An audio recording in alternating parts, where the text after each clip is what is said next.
And now we are back now. Um, Sorry about that, everyone. Yeah, sorry about that. Got my mic on now. Oh my gosh, bro. I was dealing with these audio issues now. Yeah, so now breaking news. Maduro has been captured by the United States government. The $50 million has been claimed. So we're gonna jump just right on into it right now. Make sure everything is good right now. Sorry about that, everyone. Yeah, sorry about that. Got my mic on now. Oh my gosh, bro. I was dealing with these audio issues now. Yeah, so now breaking news. Maduro has been captured by the United All right, States government. So make sure that sounds better. Has been claimed. So we're gonna jump. Let me turn to make sure that sounds good. Make sure everything is good right now. Sorry about that, everyone. Yeah, sorry about that. Got my mic on now. Oh my gosh, bro. All right, the mic sounds better now. The mic sounds a little bit better. All right, so make sure that sounds better. All right, I think that sounds better. Make sure that sounds good. Yep, that sounds a lot better. All right, we're gonna jump right into it.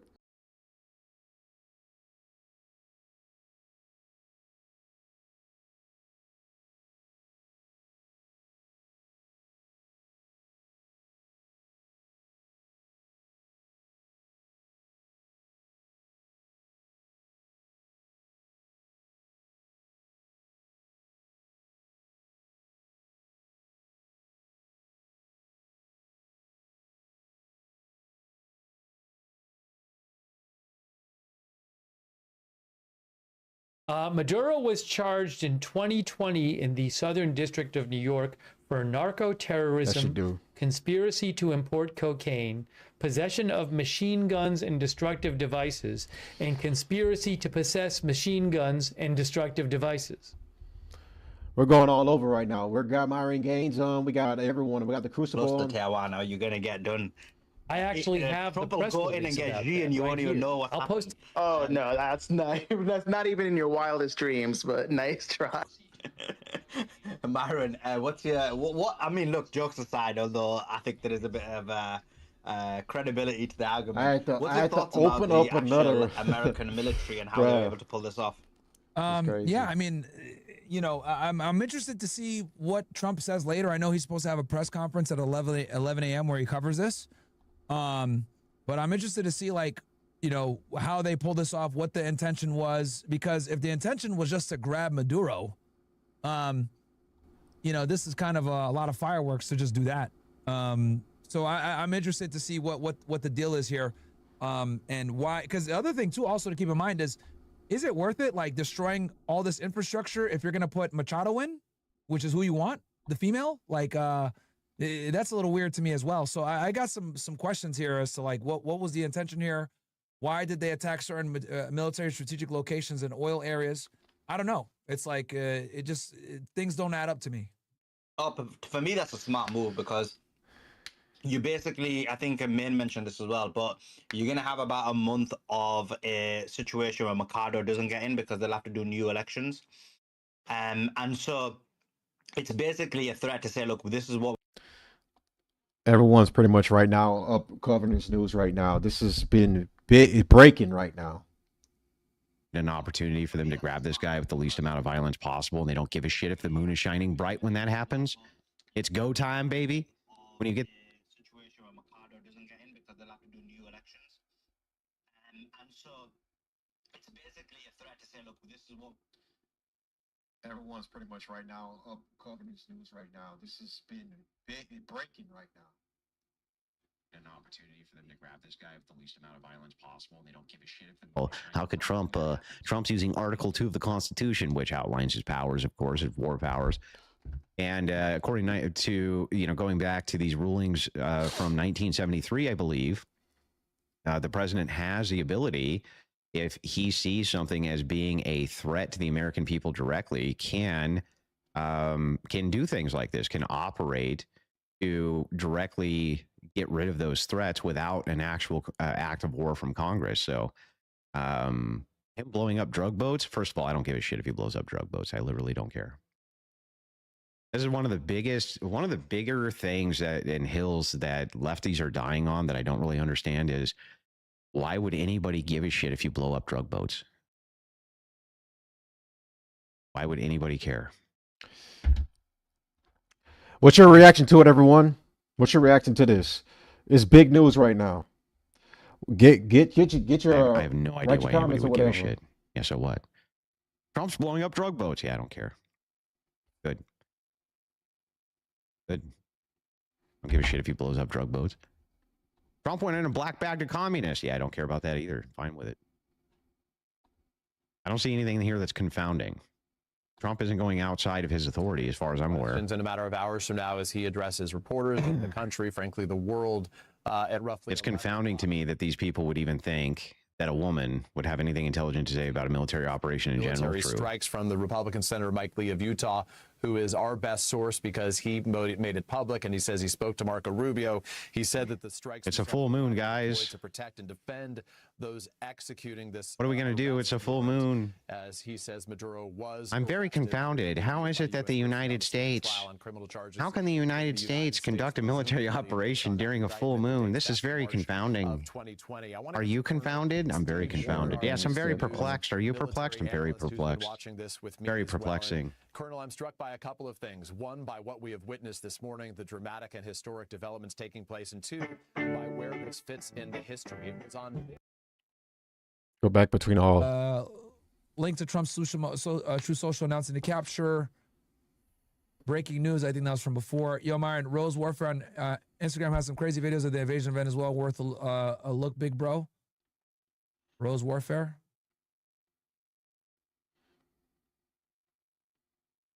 Just give me links, bro. Does you have a link?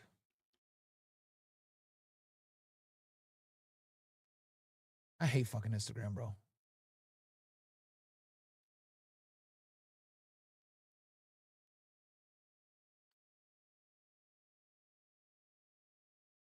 $1 million midget says, America, who thinks this is a W, y'all some cock celebrating your country being used like a fleshlight. This is not a W. This is humiliating.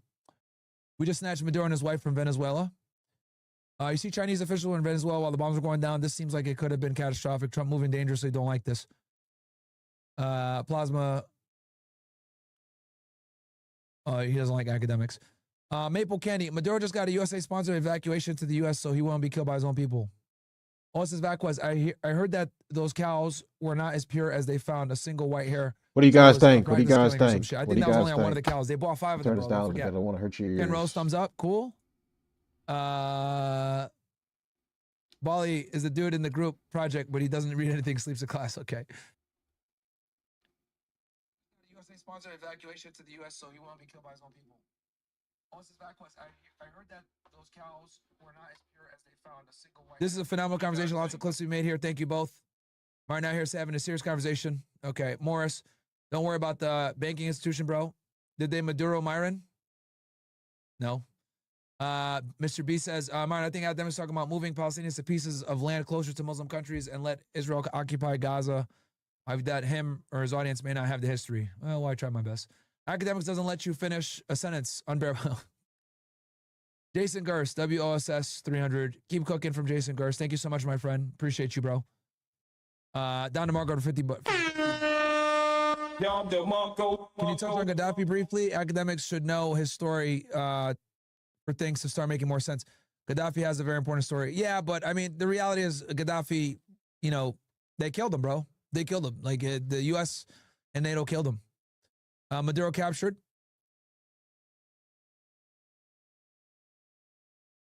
RH Heretic, bro, my family is Venezuelan. Maduro is an actual threat in our own backyard. This is what I voted for. Well, of course you Venezuelan niggas want him gone. Paranoid, why Saudi Arabia doesn't have a nuke and also fuck up Israel if they're rich as fuck? Why so scared of them? Well, now they got a nuke because of Pakistan. Thomas says, hey, brother, you're live when I work for once. When you might increase in audio +2 or 3 on the normal portion, separate from it's good audio, but a little louder would be great. I turned it up. It should be good now. So Bester, subscribe. Welcome. Coyote Jody. Hey, Myron, why don't you dodge? Why didn't Doge find the Somalian daycare fraud stuff? Because a lot of it is run by the state. AI Telly has new video A lot of on stuff invasion. is being I did see that. WAC, he has asked questions in a great way also. yeah, a lot of this stuff is So being our regime reported change is right pretty now legit. and Yeah, pretty quick. breaking everywhere. And also, guys, if you enjoy the content, if you guys want to All right, let's pause that right quick. I'm gonna pull up my X. We're about to go through some stuff right quick and read through everything. Pull some of this stuff up right quick for you guys. So let's go through my X right quick. We got Jackson Hangle right here, first one. Refresh right quick. We got to go through some of my X feed to see what's going on right now.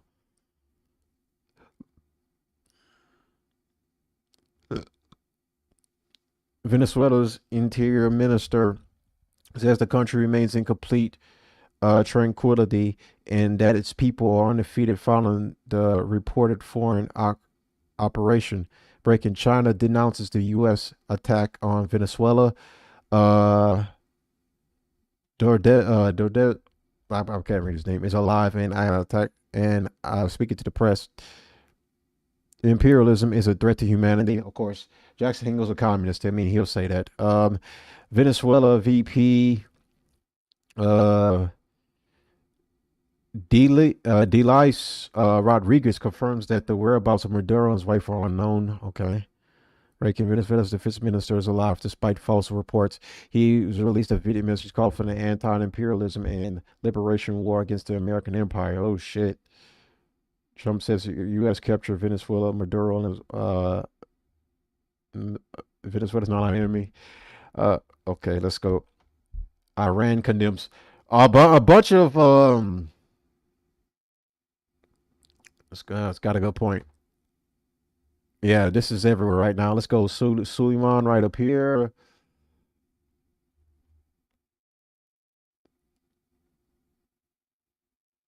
Let's go Suleiman and refresh his page. Let's see what we're going to go all over right now. We're going to get everyone's news coverage on this right now because this is breaking everywhere. Maduro was captured, and I'm pretty sure mainstream media has already covered breaking Spain. MP in Irene Monterio. Trump bombs Venezuela. The U.S. is in danger. Either we stop them or they will raise everything. The Spain is a country of peace, and the government must break all alliances with the U.S., starting with NATO. All my support to Venezuela. Once again, no more wars for oil. What she says. Okay. Just the Minister of Interior. Trust the leadership and remains. Let's do what he got to say, actually. Para la situación de nuestro pueblo. Confíen en el liderazgo, confíen en la dirigencia del alto mando político, militar, para la situación que estamos atravesando. Mucha calma, que nadie caiga en el desespero, que nadie caiga en facilitarle las cosas al enemigo invasor, al enemigo terrorista que nos atacó cobardemente. So what this says is, trust the leadership, remain calm, do not fall into despair or aid the enemy. This is not our first struggle. We have faced attacks before and endured. Beyond an individual, there is an organized people who know what must be done. Venezuela air defense units still burning after U.S. strikes against their air base in Venezuela. Just in, Argentina's president Malay celebrate Maduro's capture by U.S. freedom advances. Long live freedom. Damn it. Oh, bruh. This is just getting crazier and crazier. The stand with Palestine is to be a human. Greta Thunberg. I'm sorry, bro. She's got a retard. Okay. Breaking: Nicolas Maduro's capture was negotiated exits. That's from Sky News. And Rafa, that's nothing to do with this. Okay. So Venezuela Defense Minister Vladimir Lopez is alive. He said on social media, heroic people of Venezuela, soldiers of the fatherland, sons and daughters of Bolivia, the Bolivian National Armed Forces informed the entire world that in the early hours of January 3rd, 2026, the Venezuelan people became the target of the most criminal military aggression by the government of the United States. Honor, duty, and history call upon us. Let the cry of a free fatherland echo into every corner. Victory is ours because the reason and dignity stand with us. We must prevail. Okay. This is when Trump announced it that the United States had captured Maduro right here. The United States of America has successfully carried out a large-scale strike against Venezuela and its leader, President Nicolas Maduro, who has been, along with his wife, captured and flown out of the country. This operation was done in conjunction with U.S. law enforcement. Details to follow. There will be a news conference today at 11 a.m. Mar-a-Lago. Thank you for your attention to this matter. President Donald J. Trump. Bro, I can't stay up that long, bro, for this kind of. I got to get some sleep at some point, bro. I'm going to die. Man, they captured Nicolas Maduro, and they're gonna have a press conference at 11. We are gonna be up for that press conference, of course. I am gonna try to get up in time to cover it. I'm gonna make a I'm making an event ahead of time. All right, just in multiple strikes on. This is all the strikes that were going on in Venezuela right here. Multiple strikes. Our U.S. is assassinated. Well, you already know he's alive, so they didn't assassinate him. So let's go over the BRICS news right quick. Let's refresh our page. We're going through everyone right now. If you're just joining in, make sure you like the stream. We're going through everyone right now. Just in Venezuela deploys tanks near presidential palace in Caracas. Russia condemns U.S. attack on Venezuela. Just in Venezuelan vice president says they demand proof that President Maduro is still alive. Blah blah blah. Yeah, everything's ready. Pretty much all the news is right now. It's going on right now. Disclosed TV. Pretty much. Let's go over here.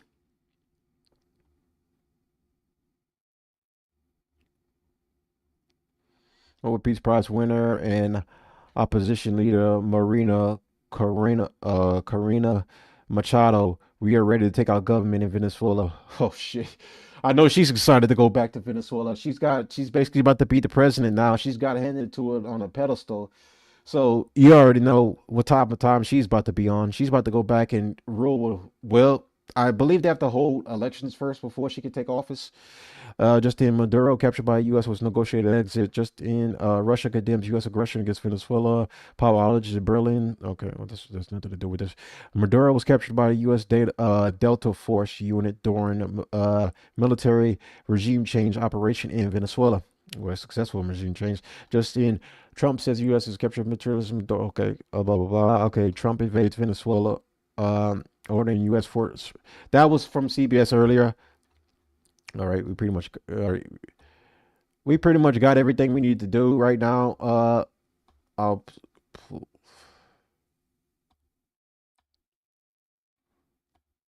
pretty much got all of that taken care of. Let's go. Crying out in pain and agony. Oh, they were getting blown away. There was grenades everywhere. Things were blowing up all over. Never seen anything like it, boy. He finally got in there and he fought with us hand to hand. He had a spear in his hand, boy, and a dagger in the other. Took out 3 of my friends before he ever got black tag bagged and pulled out of there in the first place. Let's go back to Marvin's. Hundreds of thousands of opposition members. There were no camps or things like that. So there's a real question as to whether there were opposition figures and military officers or senior NCOs that were sort of in the Syrian model, basically told to stand down for part of this operation to succeed. I think that we're going to find out in the coming days and weeks what that looked like, if we can hopefully have a better picture. But I think that this operation looks very eerily similar to the downfall of Bashar al-Assad's government, although much quicker and less chaotic as in that instance. But I wonder what we think about that, because there were capabilities, anti-aircraft capabilities that the Venezuelans had, and the fact that there were helicopters and no real resistance. And I heard from one person that said that even orders were not fully given for a mobilization of the Venezuelan armed forces. I'm wondering what happened on the ground. What was what was senior leadership doing at the time? I know they did target Pedrino's house, but of course he's alive now. But I think that there are lingering questions at this point as to how this could happen so effectively. Okay, so I got a bunch of articles brought up right here. Let me refresh right quick. So the Guardian claims U.S. has captured Venezuela dictator. Live updates, multiple explosions rock Venezuela. That's from CNN right there. Reuters, world reacts to U.S. strikes on Venezuela. Venezuela latest, Trump says U.S. has captured President Maduro in strikes on country. U.S. launches military strikes on Venezuela. Trump says Maduro captured or flown out of the country. That's from CBS News. The CIA strike on Venezuela. What to know? That's from New York Times. Times of India. Explosions, aircraft, panic. Maduro declares national emergency after U.S. That's 2 hours ago. Wall Street Journal 21 minutes. What we know about U.S. military action in Venezuela. Photos show residents evacuating after explosions. Blah blah blah. Live updates. U.S. captures Venezuelan leader from New York Times. ABC News. Live updates. Several explosions heard in Venezuela. Capital city of Caracas. World reacts to bombing of Venezuela capture of Maduro. This from Al Jazeera. NPR reports Trump claims U.S. strikes. Maduro captured as explosions hit Caracas. We have a bunch of these articles to read, so yeah, I'm definitely about to. Yeah, this is breaking ground everywhere right now. Give me ones if the mic is good, guys. I turned it up a bit. I'm like 70 dB. I normally never fucking go up this high, but I gotta turn it up because being in these Twitter spaces fucking fucks up the mic. It's so goddamn bullshit, but whatever. Should be good now though, or a little bit louder at least. Or is this simply about Maduro and a quick victory and sort of a photo op for Trump?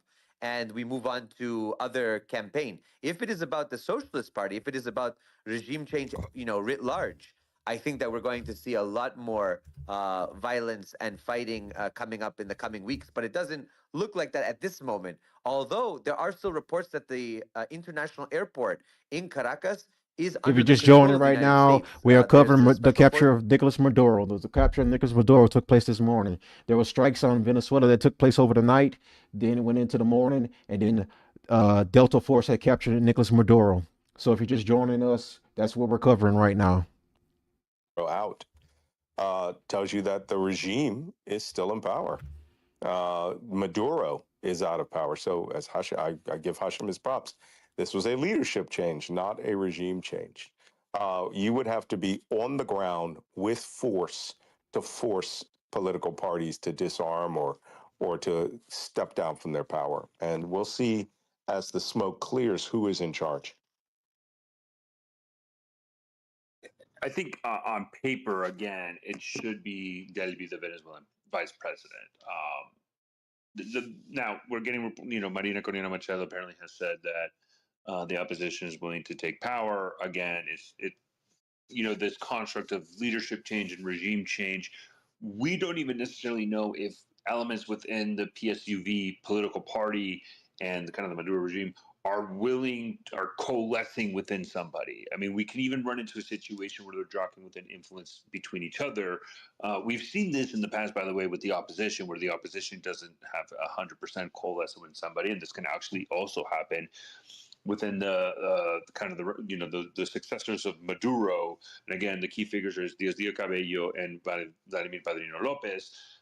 So that's kind of something. Again, we'll see how the dust settles. It also would be interesting to see how does the Venezuelan population respond, what happens with the elements within the Venezuelan military, and that kind of would dictate everything. But Stealth, please go ahead. Thanks, Rev. Yeah, sorry, just a couple breaking. So there's preliminary images of Maduro.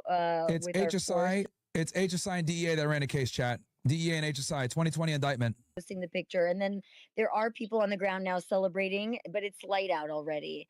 So right after the strikes, there were people out on the streets, and this morning there's apparently people on the streets supporting the activity. So I guess that's all we have so far. So they're just kind of waking up to it. Remember, a lot of people in the U.S. are just waking up to this now as well. So I think give it a couple hours. I am seeing. Yeah, I have it here actually. Hold on. Yeah, there's a lot in Caracas. I mean, there is absolutely no love lost for Maduro, to be honest, within Venezuelans. And so I'm not surprised about the kind of the celebration. Again, that's the key thing. So then the question then becomes, if we see people on the streets either celebrating / protesting, then the next thing we would have to be looking at is how does the National Guard respond, because the National Guard, the Venezuelan National Guard, would be the primary force to respond to any civil unrest or what the regime might determine to be civil unrest. That's going to be the key one to be looking at to see how they respond.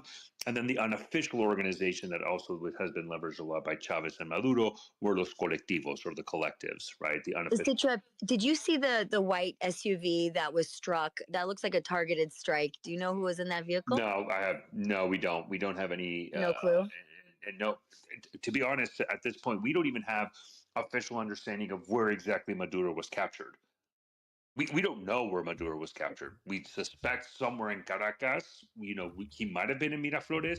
We know he was in bunkers and flying around and moving around, but we just don't know. We really don't have that much information at this time, confirmed information of what, where even a lot of these operations happens. We're starting to get a better understanding of the military strikes that were I was hit, still the here. military sites that were hit. I was still with the agency when this happened. I know who Shauna Willard is. That's crazy.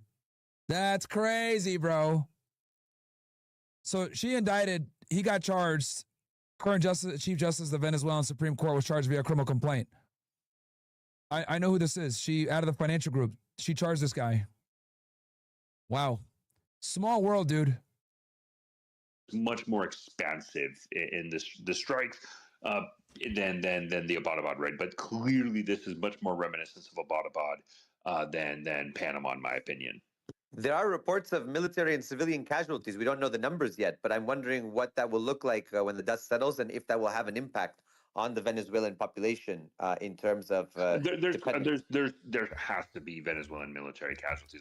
I wouldn't be surprised if there's civilian military casualties.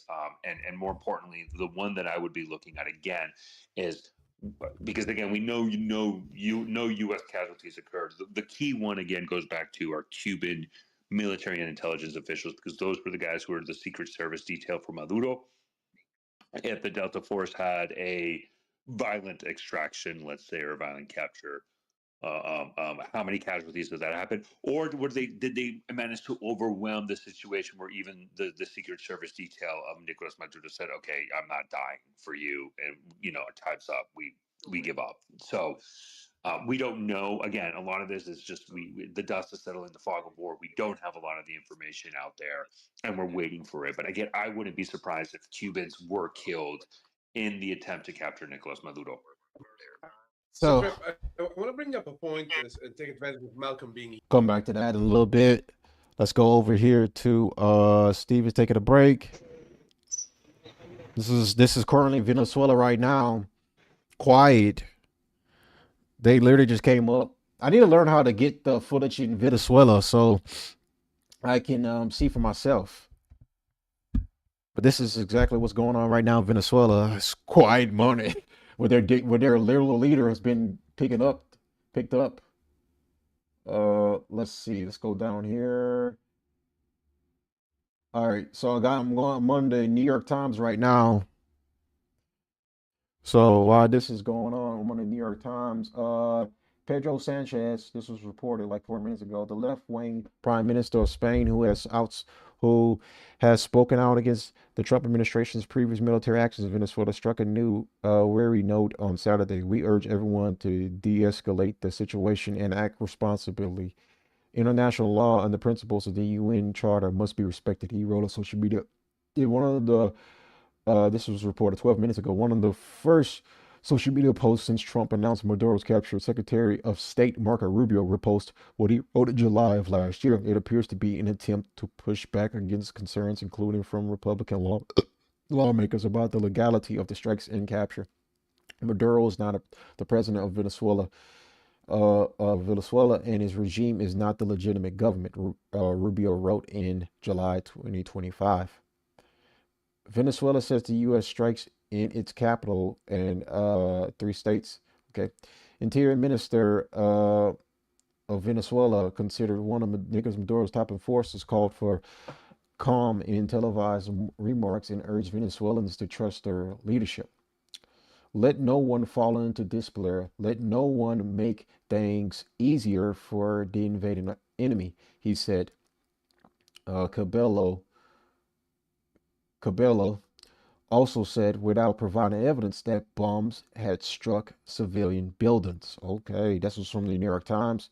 Nicolas Maduro was indicted in the United States on corruption, drug trafficking, and other charges in 2020. And the State Department has announced a $50 million reward for information leading to his arrest on convictions. In announcing the capture of Maduro, President Trump said it was done in conjunction with U.S. law enforcement. The indictment was sworn out in the Southern District of New York. So, all right, Senator Mike Lee of Utah said on social media that Secretary of State Marco Rubio told him in a phone call that Nicolas Maduro was arrested by U.S. personnel to stand trial on criminal charges in the United States. Lee said Rubio does not anticipate further action in Venezuela now that Maduro was in custody. Funny enough. All right, so let's go down on. Prime Minister of Trinidad, Prime Minister of Trinidad and Tobago, who has expressed strong support for U.S. strikes on suspected drug smuggling boats near Venezuela, said on social media that her country was not involved in U.S. military operations and maintains peaceful relations with Venezuela. It wouldn't even matter anymore anyways because they don't have Maduro's out of power. In a phone interview, Trump celebrated the capture of Nicolas Maduro. All right. So Trump it was just after 4:30 a.m. Saturday morning, 10 minutes after he announced on social media that the United States had captured Nicolas Maduro, the leader of Venezuela. I had called the president to try to better understand what happened and what comes next. He picked up after 3 rings and answered a few questions. Mr. Trump first celebrated the mission's success. A lot of good planning, a lot of great troops and great people. He told me it was a brilliant operation, actually. That was from President Trump. I then asked if he had sought congressional authority before the U.S. military, along with law enforcement personnel, engaged in a large-scale strike. As he put it on social media, we discussed that. He said, we're going to have news conference. In his social media announcement, Mr. Trump said that he would speak at 11 a.m. from Mar-a-Lago as private club and residence where he has spent the past 2 weeks. I tried to ask what he envisions next for Venezuela and why the high-risk mission was worth it. You're going to hear about it at 11 o'clock, he said before hanging up. The call lasted 50 seconds.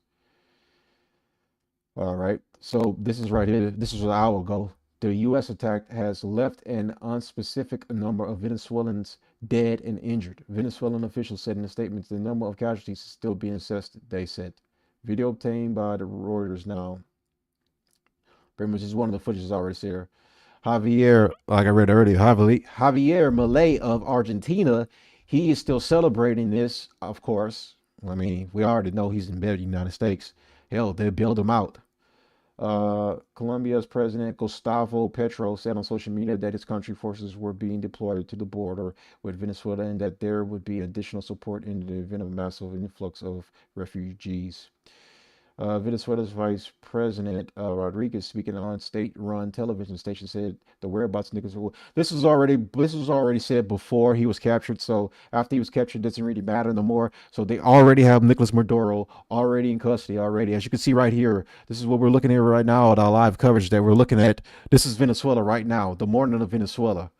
This is what the city looks like right now, currently speaking. So it's very quiet. There's no riots in the streets. Quite frankly, a lot of Venezuelans wanted this to happen. You know, regardless of how we feel about it, I mean, this is technically what they wanted.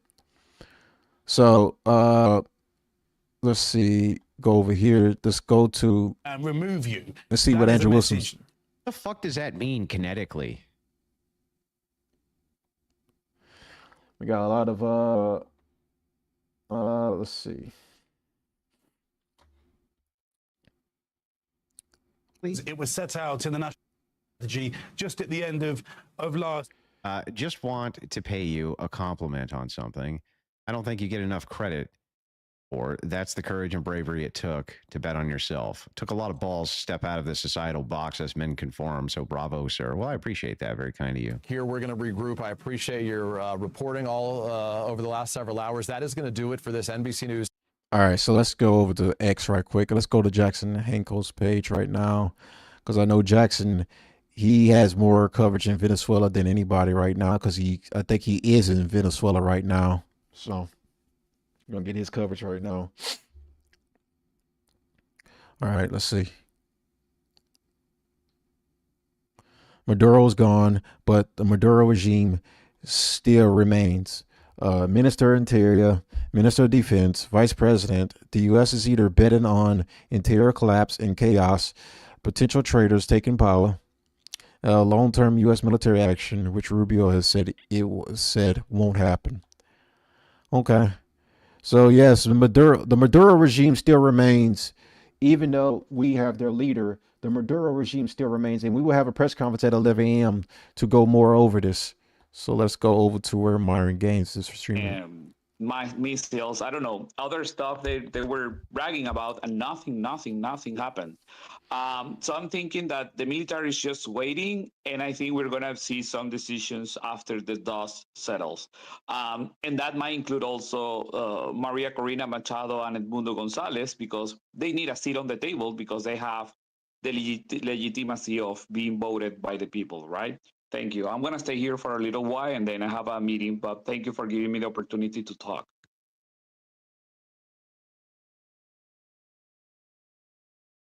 Christopher, I see your hand up. Go ahead.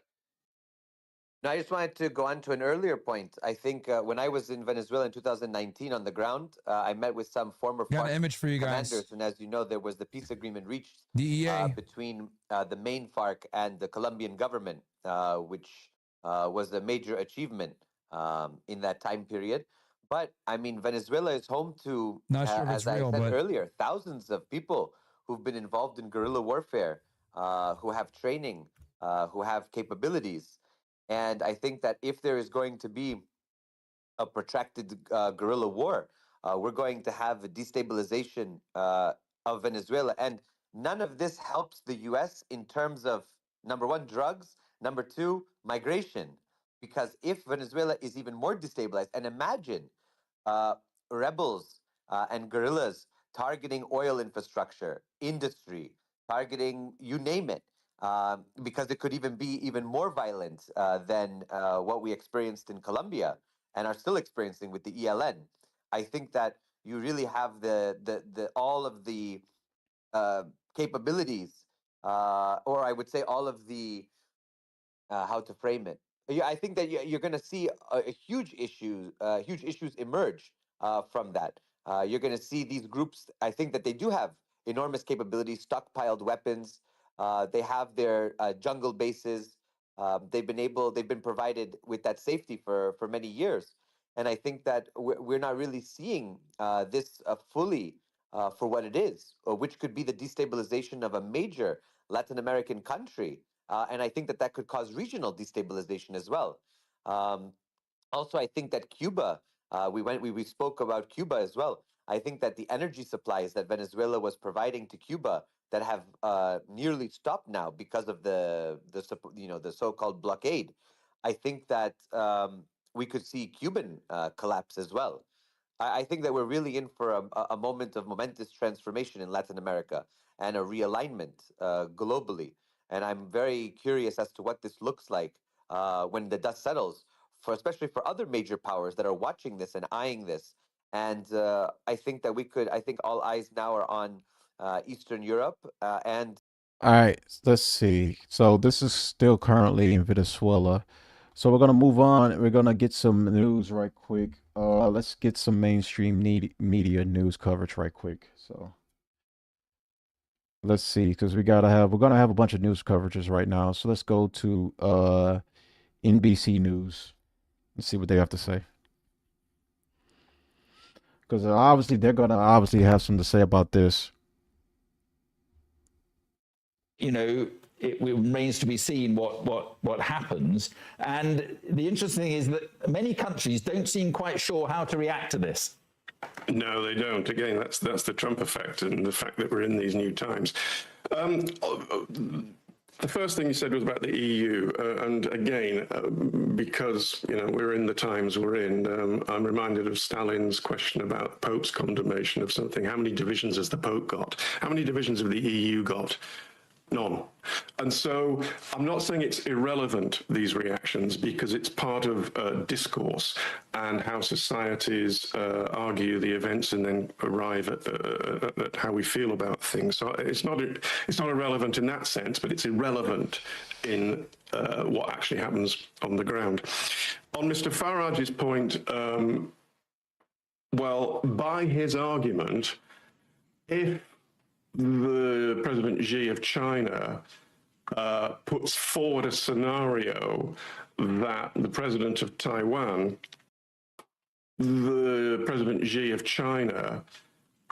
puts forward a scenario that the President of Taiwan is illegal and has done something wrong. Therefore, when the Chinese special forces fly into Taiwan and seize the president, it's the same as this, which is why these are dangerous times when you feel you can just do that. Oh, by the way, I was just reminded about where the hell Maduro is. I was looking at a map. It's about 30 minutes flight time. And lastly, on the Liberal Democrat leader said, yes, he's right.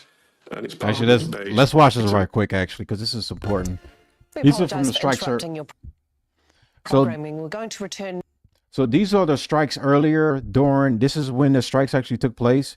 This was in Venezuela right here. So we're gonna watch the strikes. If you haven't already seen them, if you're just waking up right now, we're gonna look at the strikes that took place earlier in the night, which led up to the Maduro being captured. So let's take a look at these right now. This is insane to watch. Oh, turn it.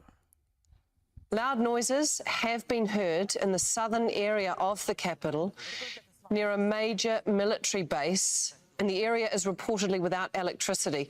A column of smoke is visible.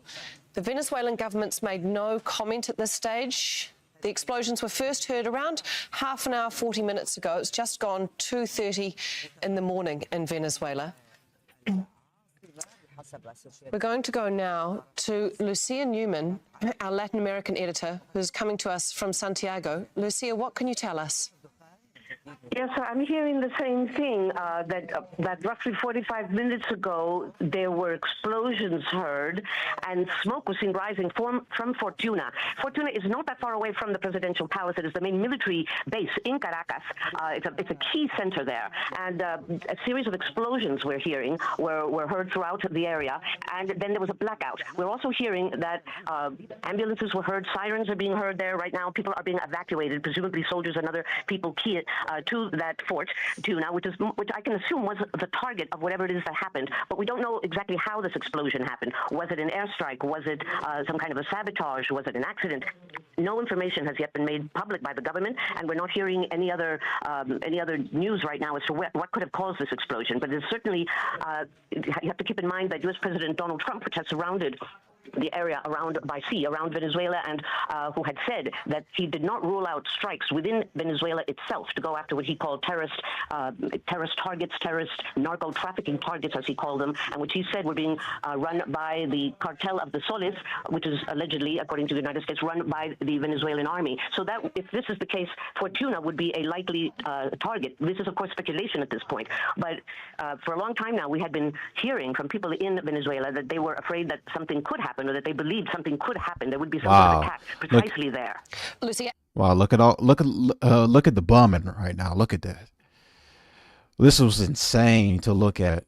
The fact that this happened right now, and they're actually kind of smart to do this at night because everyone's asleep at this time of the night. We're all in bed. We're all tucked away. I was literally just about to get ready to go lay down for a minute, and then this took place right when I'm about to lay down. Trump couldn't even let me relax for a minute. This happens. Then I have to jump up on stream because they're bombing in Venezuela. Then they capture Maduro. Groundbreaking news, quite frankly. This is a president of no new wars, right? We're supposed to be no new wars, but hey.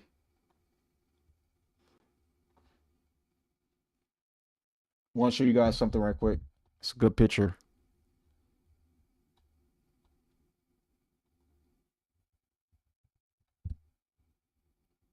You guys gonna get a kick out of this one right quick. You're gonna get a real kick out of this one.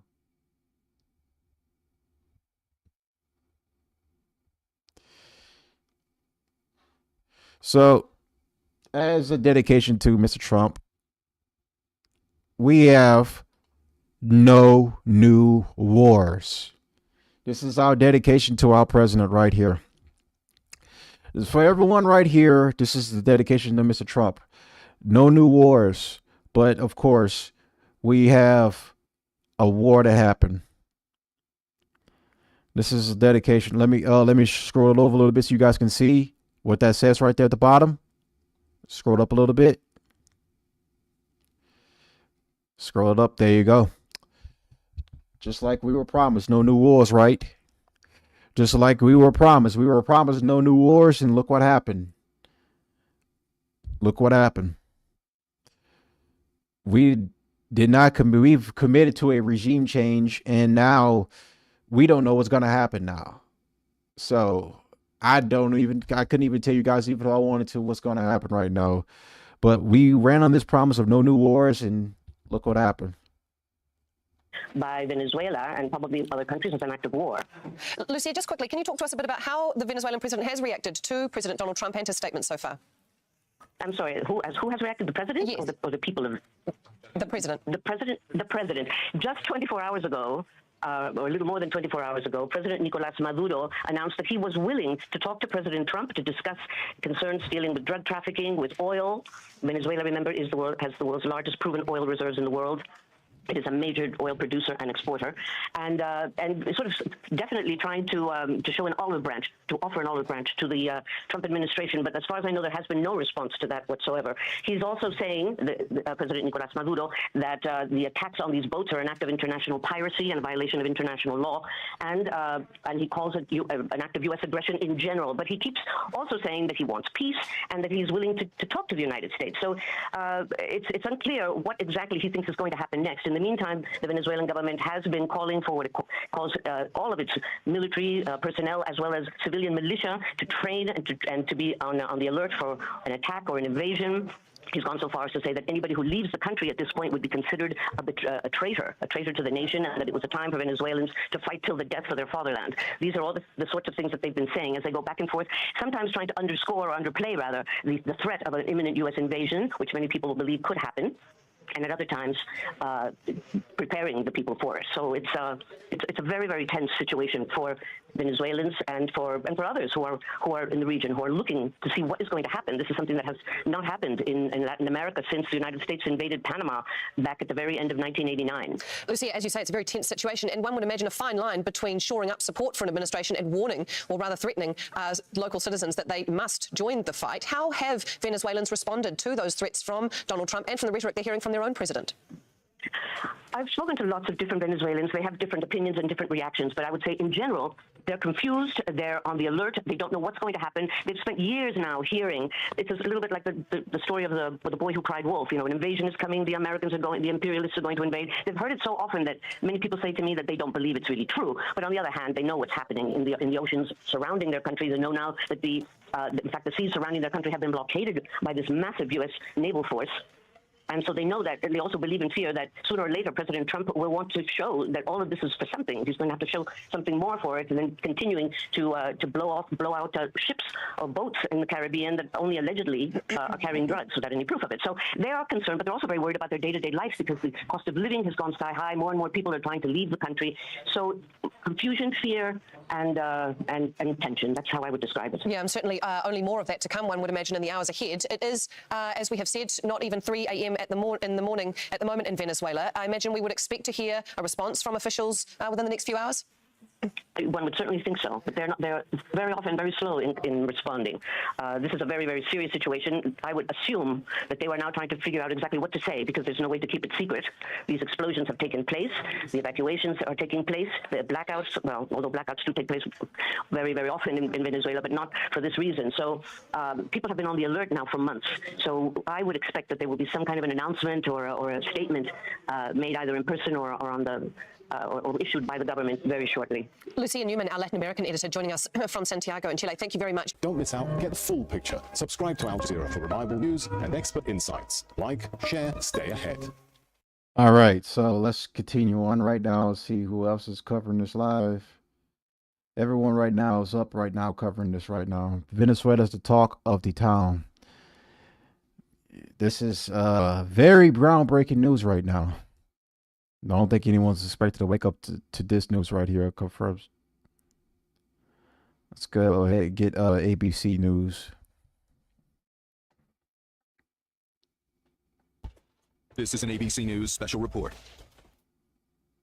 Good morning. I'm Allison Cossack, and we're coming on the air this morning to tell you that President Trump has confirmed that strikes on Venezuela have been happening over the past few hours. And according to President Trump, that Nicolas Maduro and his wife have been captured in Venezuela. There have been scenes of multiple explosions and low-flying aircraft. All of that heard beginning around 2 a.m. local time in the capital city of Caracas. And the FAA is now banning U.S. commercial flights in Venezuela airspace over what's being called ongoing military activity. This comes after weeks of the U.S. ramping up pressure on the government of President Nicolas Maduro, including seizing 2 oil tankers and conducting deadly military strikes on alleged drug boat smugglers.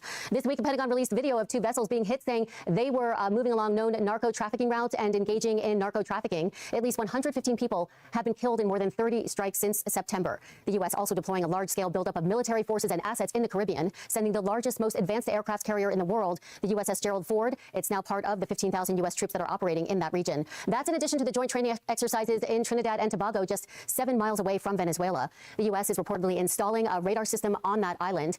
In recent weeks, President Trump declaring that Venezuelan airspace should be considered closed in its entirety. Venezuela authorities denouncing that as a colonialist threat that seeks to affect the sovereignty of its airspace. The FAA warned major airlines about a potentially hazardous situation in the skies over Venezuela, citing worsening security and heightened military activity that could threaten aircraft at all altitudes. That prompted 6 international carriers to suspend flights to the capital city of Caracas. And the U.S. recently added Maduro and his government to the State Department's list of the world's most dangerous terrorist organizations. In a pre-taped interview this week, Maduro accused the U.S. of mounting a months-long pressure campaign to force a regime change and to gain access to vast oil reserves. Maduro has also denied having any ties to the drug trade, accusing the U.S. of using the drug smuggling as a way to oust him from office. Let's go to ABC News correspondent Matt Rivers. He joins us live now on the phone. Matt, what are you hearing? What's the latest? This stunning message, quite frankly, from President Trump posting on Truth Social, where he says the United States has successfully carried out a large-scale strike against Venezuela and its president, Nicolas Maduro, who has been, along with his wife, captured and flown out of the country. He goes on to say the operation was done in conjunction with U.S. law enforcement.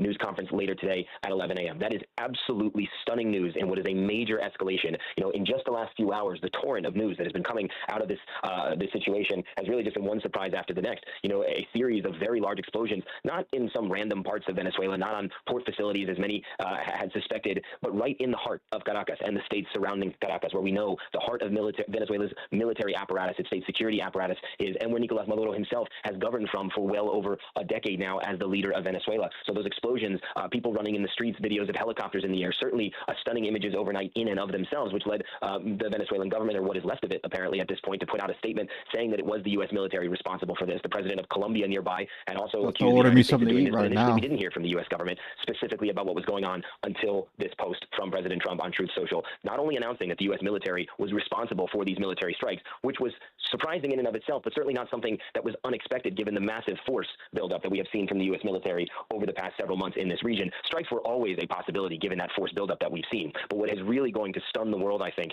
is what happened, according to President Trump, that they were able to capture Nicolas Maduro and his wife and fly them out of the country. Remember, the United States has long accused Maduro of being a drug trafficker, of being the head of a group called the Cartel de los Soles, which is a loosely organized group in Venezuela that the United States says is responsible for pushing lots of cocaine into the Caribbean and up to the United States. There was a $50 million reward on his head at this point for information leading to his capture and arrest. And so it does appear the president is leaning into that, talking about the operation being done in conjunction with U.S. law enforcement, perhaps seeking.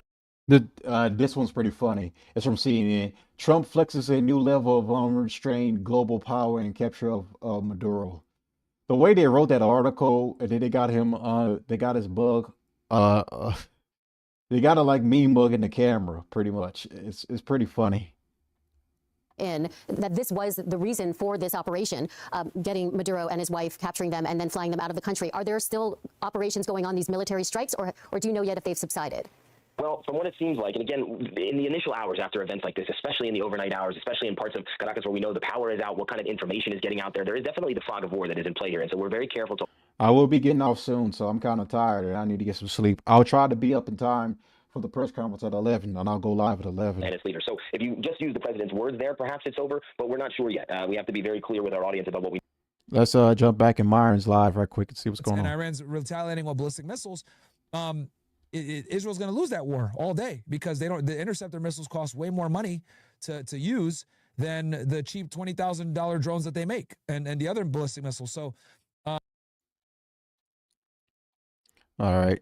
Just want to check There to are see. military bases where we know that the state security apparatus operates from. And so what did those strikes entail? What were the intent of those strikes, and what were the outcome of those strikes? We know, obviously, according to the president, that President Maduro has been captured and taken out of the country, but I'm also curious to know what the outcome of the other strikes were, and quite frankly, who is in charge of the government of Venezuela at the moment? That is an outstanding question that we do not, at least right now, have an answer to. And remember, this is a country, millions and millions of people. The Caracas metropolitan area in and of itself, well over 3 million, 4 million, 5 million people who at the moment are learning right now at the same time as the rest of us that they no longer have a head of state. And with Maduro out, who do you think is sort of at the realm of taking over at this point? I mean, Maduro's leadership is not recognized as legitimate by many countries, but does that mean...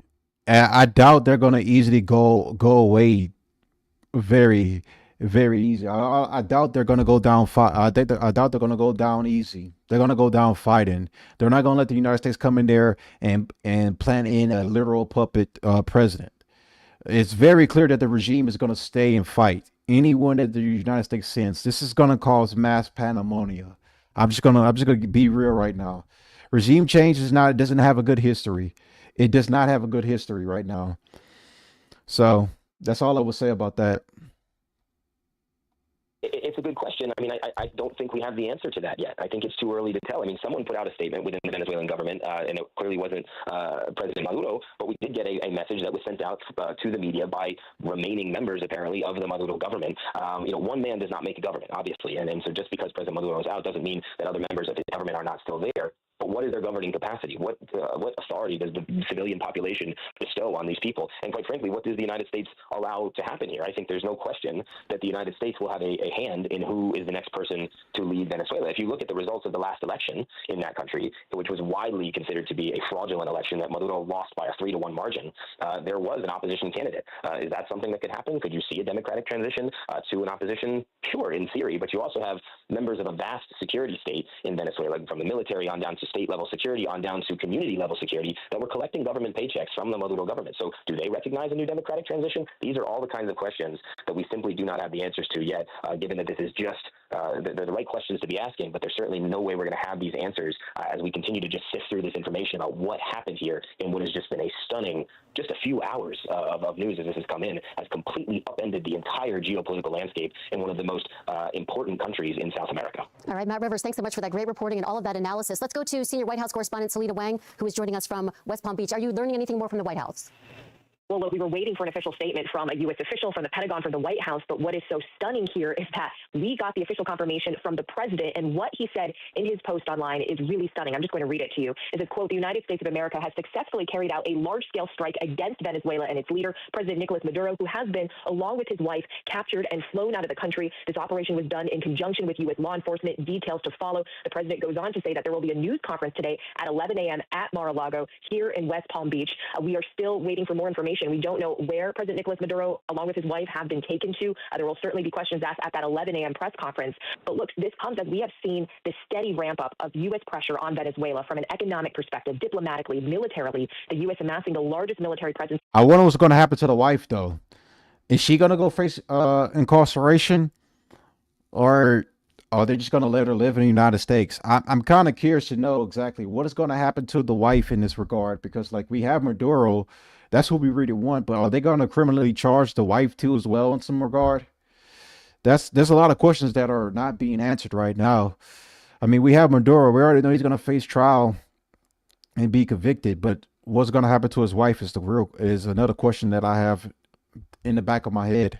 To the Caribbean in decades, including deploying the world's largest aircraft carrier, the USS Gerald Ford. It was known that the whole purpose of this big show of military force was directed at President Nicolas Maduro. But lawmakers from both sides, unclear what the end game from the president was, but certainly this announcement from the president is striking and stunning and surprising to many. But the president has for weeks, though, been warning that land strikes were coming very soon. The president telling me not long ago that they know every house, every route, and where the drugs are manufactured. But the expectation there was that these strikes were going to be singularly focused on where these drugs are manufactured, not on leadership. Now, the president president said just days ago, he revealed that the U.S. struck a dock in Venezuela that he claimed the cartels were using to transport drugs overseas. That was the beginning of this new phase of this U.S. operation, because that marks the first time we know it that the U.S. carried out a strike inside Venezuela. Prior to this, Allison, we had seen a lot of the U.S. pressure on Venezuela coming into seas. The U.S. has launched at least 30 deadly strikes against alleged drug boats in the Caribbean and the Pacific Ocean. The U.S. Coast Guard has also pursued and seized oil tankers linked to Venezuela. That is really an effort to squeeze Venezuela economically, as oil is really the lifeblood of the Maduro regime. Okay, Selena Wang, stand by. I'm going to go back to ABC's Matt Rivers with news about a statement from Venezuela's defense minister. Matt. Yeah, so we're just, again, this is all just coming in, so bear with us as we sift through the details here, Allison, but Defense Minister Vladimir Padrino Lopez, who is speaking from an unknown place, has apparently come out talking about this criminal, what he calls a criminal military aggression from the United States. He confirms, once again, that there were multiple areas within Caracas and the states surrounding Caracas that were targeted, including, crucially, Fort Tiuna. Fort Tiuna is the main military complex there, right in Caracas, and striking that has certainly would certainly be considered a major escalation, and now, given what the president said, we know that that has taken place. Well, according to the defense minister, helicopters were used in combat. There was helicopter gunships used on the part of the United States. And so he is speaking and has said that the government continues. He called the United States act criminal. He's asking for people in Venezuela to remain calm and to not panic. They want to avoid chaos and anarchy. He has announced a state of emergency across the entire national territory, and he has called up a deployment of all relevant military members there inside the country. So this is the first time we're really hearing a senior member of the Maduro government come out and talk like this, about a very senior person, given that is the defense minister. But crucially, it's not Maduro himself. Given what the president has said, that's not a surprise. But this is the first time that we're hearing specifically from a senior member here. Did the defense minister mention, have any information about how many injured, how many dead? He did say, it's a good question. He said that because these attacks happened in an urban complex, which we know is true because we know that some of the main military bases in Caracas are in populated areas, even where there are hotels nearby. He said that they are currently checking on the numbers of injured or killed, but no word yet specifically as to what those numbers are. Okay, ABC's Matt Rivers, thanks so much for that information. I want to go to Stephen Ganyard. He's an ABC News contributor. I want to get your reaction now that we've heard, since the last time we spoke, now that we have confirmation about this move from the White House to get Maduro and his wife, capture them, and out of the country. What is your reaction? It's extraordinary. We talked a few minutes ago that we saw that there were videos from Caracas showing multiple helicopters, which presumably were U.S. Special Operations helicopters, MH-47 Chinooks.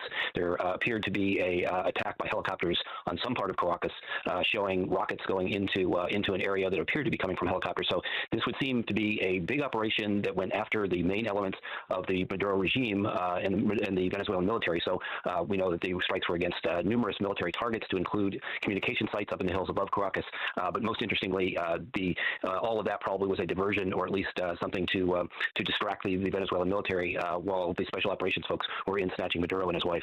All right, Stephen Ganyard, thanks so much for that. I want to go to Chief Global Affairs Correspondent Martha Raddatz. Martha, what is your reaction? I think this was something that people were standing by for, but certainly not to this scale. We had 15,000 U.S. forces in the region. We have seen these strikes again and again on suspected drug boats, been asked about regime change. Certainly, Donald Trump had made threats about that, had pressured Maduro, but I don't think anyone was expecting something this large scale. And to capture the president and his wife in this sort of operation, President Trump has given hints about the CIA operations earlier this week, but nothing to this scale, and this is something we just have to watch. We certainly have the assets in the region to basically do anything we want at this point, and standing by for any reaction. Maduro isn't recognized as a legitimate leader from many countries, from many countries. I'm curious what your thoughts are on how this is being received, this capture and takeout of Maduro and his wife, taking them out of the country. How is this being received on the world stage? Well, on the world stage, certainly. I mean, it's shocking in many ways, whether he's seen as the legitimate leader or not. It's shocking. I'm certain some countries will be happy about this. Obviously, President Trump is happy about this after all these warnings. But on the world stage, to have the United States of America go in and grab, as President Trump has said, capture the Venezuelan president and his wife is startling around the world. Talk to me more about the significance of that. I think the significance of that is obvious. You have the United States involving itself in military operation that we chose to do, that President Trump chose to do without provocation beyond these drug boats, and certainly Congress will have something to say about this as well. What are your thoughts about economically how this could impact oil prices and oil supply around the world? around the world. I mean, this is a major route here. We know that if there's any kind of blockade, and I know Steve Gannard has been talking about this a lot of late, if there's any kind of blockade, what happens now? Who else gets involved? I mean, that is a key thing to watch here, what the reaction is from our adversaries, certainly, from Russia, from Iran, from others who go in and out of there with oil. We've already got that tanker that the United States was pursuing, and that is something that the world will have to brace itself for as well. All right, ABC's Martha Raddatz, thanks so much. Again, President Trump confirming this moments ago that the U.S. launched large-scale strikes against Venezuela and that President Maduro and his wife have been captured and they've been flown out of the country. We're going to go ahead and return you to your regular programming. Actually, before we do that, let's get back to Selena Wang from West Palm Beach with more information, I think, from the White House. We're actually learning a little bit more. The president is giving a brief interview to the New York Times where he celebrated the success of the mission to capture Maduro, saying, quote, a lot of good planning and a lot of great troops and people. He went on to say it was a brilliant operation, actually. And when the president was asked if he sought congressional authority or what is next for Venezuela, the president said he would address those matters during his news conference at Mar-a-Lago this morning. The president earlier posting that news conference is going to be at 11 a.m. So, Allison, still key outstanding questions about all of this. For one, where are they taking Maduro and his wife? What will the legal charges be? Was Congress notified? Was the CIA involved in this? Who led this operation? And do U.S. forces remain on the ground? Again, this comes as we have seen repeated threats over the last several weeks and months and steady ramp up of U.S. pressure against Venezuela economically, diplomatically, militarily. The U.S. had positioned the largest military presence in the Caribbean in decades, including the world's largest aircraft carrier. This massive show of force that was really directed at President Nicolas Maduro. But so much of that pressure was really primarily focused at sea, the U.S. striking these alleged drug boats. So the president had been threatening these land strikes. Certainly a surprise to many that it has gone to this extent. The U.S. also had been pursuing seizing oil tankers linked to Venezuela. And I just want to point out one quote from the White House Chief of Staff that was given in a series of interviews to Vanity Fair that was recently published. She had suggested that this entire campaign may actually be about regime change, saying Trump, quote, wants to keep on blowing boats up until Maduro cries uncle. With the president declaring this a successful mission, do you know, and I know you're not on the ground in Venezuela, but are there still strikes happening over Venezuela? That is a question. I mean, if we look and dissect the president's post, he is speaking of this past tense, saying has successfully carried out a large-scale strike against Venezuela and its leader. Typically, you would not want to be posting that it's been successful if you're still in the middle of the operation. So it appears that for now, the military action has been completed. But as I just mentioned earlier, still key questions. Do U.S. forces remain on the ground? Where do things go from here? We're really in uncharted territory, and it's also unclear who led this operation. Just a few days ago, President Trump revealed himself what we know of to be the first land strikes inside Venezuela. The president saying they struck a dock in Venezuela that he claimed was used by the cartels to transport drugs overseas. It was reported by CNN that it was the CIA that carried out that strike using a drone. And then Steve Gannard has talked about why the CIA was used in that instance. It means the president doesn't need congressional authorization. Now what we're talking about here is an entirely different scale, a significant, a striking, stunning escalation. Right, Selena Wang, thanks so much for all of that great reporting. Let's go back to ABC News contributor Stephen Gannard. Stephen, I'm curious what the ramifications you see at this moment are, knowing that the U.S. dipped in, took Nicolas Maduro and his wife, captured them, and flew them out of the country. What are the ramifications of this? I think this may be the end of military action, at least for now. Again, so hard to tell because the sun hasn't come up. We don't have any reports other than Maduro's out of the country. But I do think that because they have Maduro, that the U.S. has done what they need to do. They've neutered the Venezuelan military, and they have Maduro. And so really there's not much reason for any follow-on U.S. military action. And so the fact that the U.S. has snatched Maduro will probably put him on trial, means that this may come to an end before it escalates. So that's an optimistic look at where we are this morning. But given that Maduro's out, the regime will essentially fall. The U.S. has hit ports, they've hit barracks, they've hit airfields, they've hit communication sites. So all of this means that the Maduro regime has essentially been brought down. And so this could be it in terms of what we're going to see out of military action by the U.S. for quite a while. How involved do you see the U.S. in a new regime in Venezuela? Well, hopefully the U.S. learned some lessons about putting new regimes into place, and that will be up to the Venezuelan people. We know that there have been several candidates who have been Democrats who. I'm on X right now, and I see this post right here. This is actually a real one. If we had real leaders, we would be bumming Mexico. Yeah, why are we not bumming Mexico? That's where the real drugs are coming from. Why are we going after Venezuela? The real drugs in Mexico. Look, I'm all for taking down communist scumbags or whatever. We have a bunch of them in the United States, quite frankly. We haven't got rid of them yet. But why are we not going after Mexico and finishing them off? Because that's where some of the real drugs are coming at. But I digress. Military action, hopefully going forward, and that Maduro will be brought to trial for his numerous crimes. How do you think civilians in Venezuela are seeing this move this morning? they're probably shocked. I mean, everybody, as Matt Rivers was reporting, he's talked to people in Caracas. The people in Caracas in Venezuela certainly had a feeling that something was going to happen given the degree and the size of the U.S. military buildup in the Caribbean, but they didn't know it would be this bold, this daring. I mean, this is going to be very interesting to figure out how the U.S. Special Operations Forces went in there. How did they snatch the Maduro and his wife? How did they get the intelligence? All of the rehearsals that would have had to have gone into effect. Where did those helicopters launch from? Really just a stunning, amazingly successful, as of right now, operation by U.S. Special Operations Forces. Very quickly, Stephen, what do you see the U.S. Congress saying, doing about this? Well, they're not going to be happy. I'm not seeing any reports that Congress had been notified beforehand, and part of that maybe the president wanted to maintain operational security. I mean, if you're going to put special operations forces on the ground in Venezuela and in Caracas, then operational security is absolutely essential here. And so maybe the notifications weren't done. The Congress is not going to be happy about that. But if this is the last of the military strikes, then maybe that it's all going to be a moot point. Okay, Stephen Gagnon, thanks so much for all that great analysis. Again, President Trump confirming just moments ago that the U.S. launched large-scale strikes against Venezuela and that President Maduro and his wife have been captured and flown out of Venezuela. President Trump will be holding a news conference later today, happening at 11 a.m. Eastern Time. We're going to go ahead and return you to your regular programming. Our coverage continues on ABC News Live and abcnews.com. We're going to have a full wrap-up later today on Good Morning America. I'm Allison Cossack. Have a good day. This has been a special report from ABC News. All right. Let's go back over here to what Myron's talking about. Trial. You don't need to kill him. You don't need to do any of those things. Those things are just inefficient. By the way, regime change in Iran is good.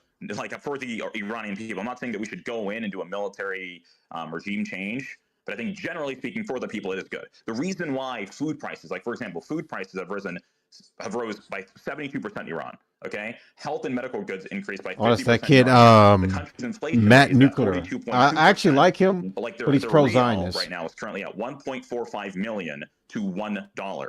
Okay, the reason why this is because of Iran's crippling sanctions, right? And those crippling sanctions go away when the Ayatollah goes away, because the reason why those crippling sanctions exist is because of the Ayatollah's goal of nuclear proliferation, and because they fund terrorism in the Middle East. Hezbollah. What does that have to do with the U.S. though? Hamas. What does that have to do with the U.S.? Right? I'm just curious. That has everything to do with our allies in the Middle East. That has everything to do with our interest in reference to oil. Yeah, food prices rise in the U.S. also, don't they? At some point. We want oil prices to decrease. So does that mean that Russia or China can overthrow the U.S. government? They can't. They don't have the power to. Does food prices rise in the U.S.? No one is saying they want to. Well, hold on. Health prices are through the roof in the U.S. Does that mean that Russia and China can overthrow? So I don't think you're understanding my argument. I'm saying the reason why people. No, but you're not making a legitimate argument, because under international law, none of these operations are legal. The one in Venezuela, nor the one in Iraq. Right. So no international law, no. So either we stand with morality, like what you're, because that's where you're standing from. Law or morality, which one? Or we don't. Well, we stand with morality all the way, or we don't. What Trump did was illegal, by the way. That hasn't been ruled. And two, Russia under international law, the bombing of Fordo was illegal.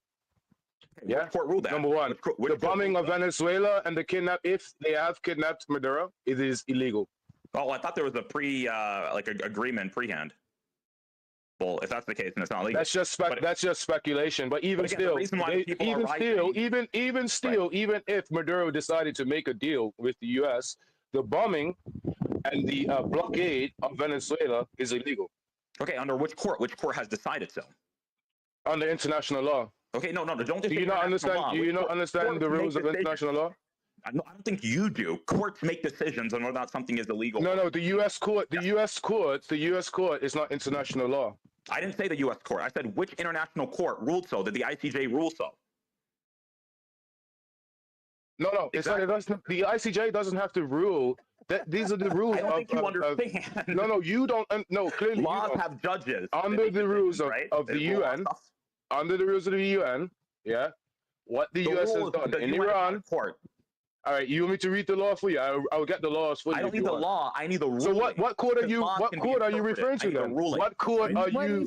What court are you ascribing jurisdiction to then? One sec, man. The ICJ. But if I were to go out and sell drugs, I'd be breaking the law, right? I mean, it's a matter of whether or not I go to trial. That's a different story. But what Nathan is saying is that there is a law that was violated. It was broken. Okay, sure. I need the ruling. You like random people on X don't decide whether or not no, it's not a ruling. So what under what ruling does the U.S. have to go and bomb Venezuela or Iran? They don't What need ruling? any ruling from You're not making any sense now. Now you're not making any sense. Just now you're saying making what total ruling sense. They don't is need a ruling illegal, from but then fine. That they can do Wait one anything, second, but Matt. I think you never understood Amaze's explanation, and I thought you would, but it seems like the Zayos are training you just to repeat things over and over again. So try I'm just and speaking the truth. 1 second. You're not. I'm trying to explain something to you. Just calm down.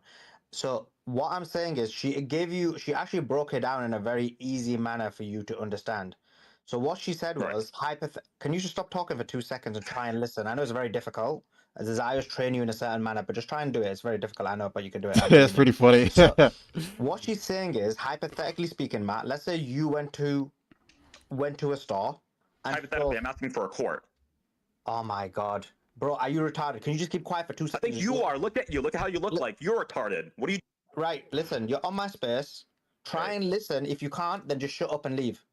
So what, if you just want to listen, listen to the hypothetical and answer the question, right? Those are law. Okay, go ahead. Right, finally.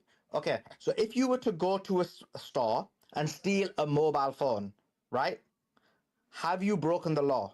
If you have not been found guilty in a court of law by stealing the phone, have you broken the law? Okay, so it's really simple. I'll respond because you're not understanding the situation. So no, sure, I understand the situation really well. Sure, I'm responding. I'm responding. This is funny. I'm responding now. So this is funny. The law has already been broken because there's already been charges against Maduro since 2020. There has already been arrest warrants. Wait, answer my 1 second. I think you don't understand how hypotheticals work. Answer my hypothetical first, please. Yeah, I'm saying your hypothetical is based off of false premises. Answer my hypothetical. It's based off of, I know you're too unintelligent. Based off of false premises. Actually, I'm very intelligent. I think you're extremely low. No, you're very IQ. stupid. Your hypothetical is based off of... 1 second. Answer my question. Yeah, your premise is false. No, just answer my question. Even if the premise is false, answer my question. Right, you can't answer a question when the premise is false. No, because the reason I'm asking you to answer the question is because you clearly don't understand the difference. Because when you don't understand the difference. The person who stole from the store does not have a warrant against him. 1 second, keep quiet, control your emotions, right? The reason why he asked you the question, he said, is that breaking the law? You're like, no. Give me the ruling. What you should have said was, actually, I don't believe that he broke the law because of X, Y, and Z. Pick up and said, give me the ruling. So you clearly demonstrate that you had a lack of understanding. Hence why Maze had to come in and give you the example. You then never understood the example. Then I had to break it down and break the hypothetical. You still never understood it. So you're extremely low IQ that you don't understand basic examples or connections or points. Now, if your initial claim was, guess what? I don't think your point is right because of X, Y, and Z. It would have been a totally different conversation. But your claim was, I don't care if the law's been broken, give me the ruling. That's what your point was. Everyone can listen back to the space and they'll understand that what occurred here. So that is where you are extremely low IQ. You don't understand the basics. You've probably not understood it because you're used to very low IQ conversations and debates. Right. Let's go the to... mental gymnastics is absolutely insane. Only fair, right? Let me get a response. So No, under your hypothetical... you're not going to get a response. 1 second. I'm going to go to Nathan. You're going to wait. You're going to control Exactly. You're scared. You're going to control yourself. You already interrupted without putting your hand up because maybe your parents never taught you manners. Or the Zayos didn't, because we always find these Zayos, they come up in spaces and they don't do it. Put your hand up. I'm going to come to you. I'm going to go to Nathan first. Go ahead, Nathan. Sorry, can I just say something? Right, Matt, I don't know who you are, but your freaking voice woke me up. And all I heard you saying is, yeah, but he was being charged. And charges is not the same as guilt. That's the last thing I heard, and that's the thing I woke up. Where Suleiman said, show me where he's actually broken like some law or something, and you said he's been charged. Charges is not a conviction, right? There's a difference. So that's the basics, and that's me half a frigging sleep. But can we move on now to a familiar voice like Nathan's? Nathan, jump in. Can I get a response? Can I get a response, or are you still telling me? He already said to you, are you thick? He said he's going to come to you after Nathan. Scared of me, man. He said he's going to come to you after Nathan. Oh, for God's sake, what is wrong with this guy? Nathan, jump in. Nathan, jump in. Of course, the double mute. Well, he's not even speaking now, so I guess I can go. All right, no, you can't go. So, bro, this is actually pretty funny. This is pretty funny. Article 2-4 on the UN Charter, it prohibits states from using force against the territorial integrity or political. Let me meet this right quick. This guy, Matt Nuclear, I like him. Don't get me wrong. He's a good debater, somewhat. He's like one of these new Gen Z debaters, but he's a Zionist, a hardcore Zionist. Like, bro, there's nothing low IQ than being a hardcore Zionist, man. My mic go? Let me read this right quick. This guy, Matt Nuclear, I like him. Don't get me wrong. He's a good debater, somewhat. Yeah, my mic sounds amazing. My mic sounds amazing. Bruh. Let me jump back in. Let me see what's going on. Been indicted in South District of New York, DOJ's, that's what according to Pam Bondi. That's been since 2020. The same place where Epstein was. That Interesting. Can I get my response in yet? They've been Or- indicted since 2020, Maze, and a bunch of his co-conspirators also been indicted from it. I was reading through the complaint earlier in the indictment. You mute my mic real looks quick. Yeah, that post, it looks like that ran the case. But there was I saw another report that looks like he was just indicted again today. But I don't think that's true. I just think they're retweeting it. Right, Yeah, Myron? they might be retweeting. I mean, he's already under indictment anyway, so I mean, they could go ahead and do a superseding indictment regardless. But yeah, Southern District of New York, DEA and HSI got him, pretty much. Okay, so I'm going to respond to Solomon, then I'll respond to the other guy afterwards. So it's really simple. Under your hypothetical, a person just stole from a store. There was no prior warning against him. There was no indictment against him. And so the evidence would have to be provided later, and then he would be arrested.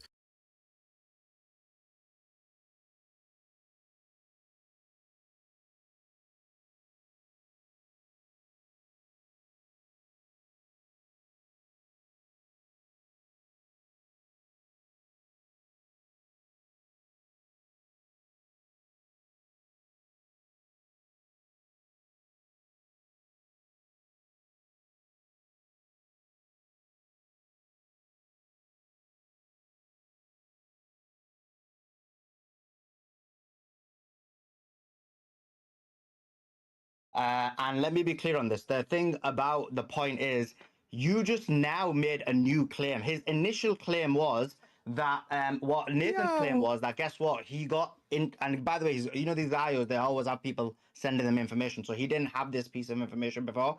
So what happened was Nathan said to him, guess what? The person has broken the law. He is partaken in this illegal act.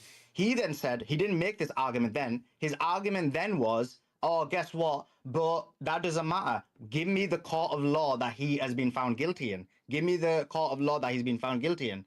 And so then Mace had to come in and say, guess what, little child? You do understand that, one can break the law. They've then committed a crime, even if they've not been charged. He never understood it because obviously he's been bashed in the head. He probably got dropped. Probably doesn't have a father.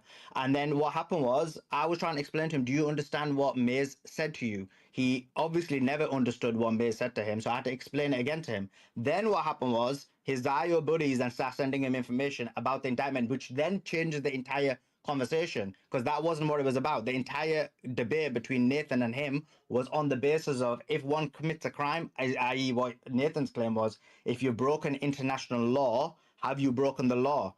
So that's what the base of the argument was. So he's not.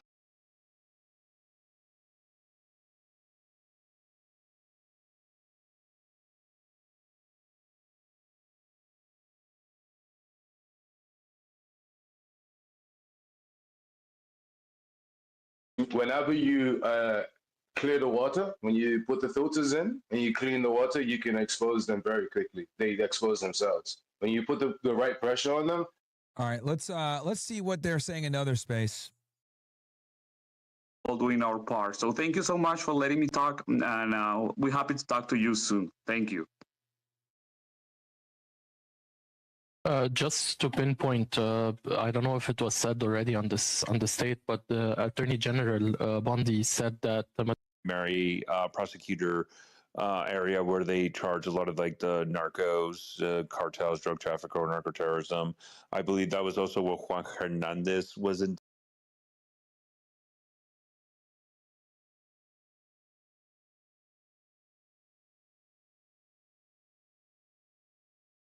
Oh, sorry if you guys didn't hear me. I had my mic muted. I think I'm gonna hop off from here, try to get some rest or whatever, and I'll be back on. I'll try to be back on 11. I'm gonna be real with you guys. It's a stretch because it's 6:34, and I'm gonna be fucking tired as shit. But I will try to hop back on it at 6:30, 6:34. I mean, not 6:34 at 11. I'm getting fucking tired right now. I will try to hop back on 11 and try to cover this, cover the press conference. So I'll see you guys at 11.